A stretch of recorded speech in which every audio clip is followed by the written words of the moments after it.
लाडकी बहीण योजना सुरू केली, अतिशय क्रांतिकारी योजना, लाखो बहिणींना त्याचा फायदा मिळाला. आणि एक आमदार या नात्यानं मी माझ्या घाटकोपरमध्ये जवळपास प्रत्येक घरामध्ये फॉर्म भरून घेतले. अध्यक्ष महोदय ऐका अध्यक्ष महोदय. नाही, तुम्ही पॉइंट ऑफ इन्फॉर्मेशन देताय का? हो, पॉइंट ऑफ इन्फॉर्मेशन. तर माझ्या मतदारसंघात भरून घेतले. आजही काही महिला माझ्या घरी आल्या. अध्यक्ष महोदय, आजही महिला काही घरी आल्या आणि त्यांचं म्हणणं एवढं आहे की सुरुवातीला 2 महिन्याचे त्यांना पैसे आले, काही महिलांना एका महिन्याचे पैसे आले आणि नंतर ते पैसे यायचे बंद झाले. आपण चेक केलं, त्यांचं आधार कार्ड बँकेला लिंक आहे का आहे, पण काही माहितीच मिळत नाहीये. असं सगळ्यांच्या बाबतीत नाही आहे, काही महिलांच्या बाबतीत आहे.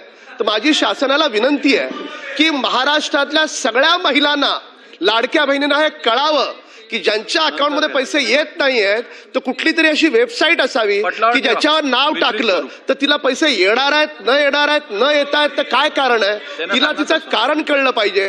कारण ती लाडकी बहीण आजही आशेवर आहे की मला 2 महिन्याचे पैसे मिळाले, पुढचे पैसे मला मिळणार की नाही मिळणार. माहितीबद्दल धन्यवाद. निर्देश द्यावेत की सरकारनं अशा स्वरूपाची वेबसाईट सुरू करावी.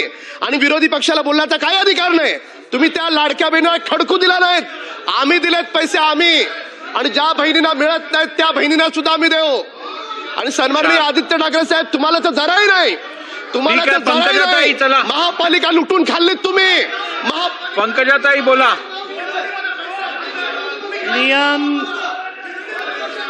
बोला. नाव कशासाठी घेतलं मला माहित नाही. सन्माननीय सदस्य जे बोलत होते ती वस्तुस्थिती. अनेक महिलांना वाटतं की त्यांना फसवलं गेलेलं आहे, कमी पैसे मिळतात बँकेच्या खात्यांमध्ये, त्यांची नावं कापली जातात. मी तर त्यांचं अभिनंदन करत होतो की एक वस्तुस्थिती त्यांनी हाऊस समोर आणलेली आहे. तर एवढं चिडण्याची काय गरज होती. आम्ही सगळे तर त्यांचे अभिनंदन करत होतो की महिलांची फसवणूक ही लाडकी बहीण योजनेत कशी होत आहे, ठीक, हे त्यांनी लोकांसमोर आणलं.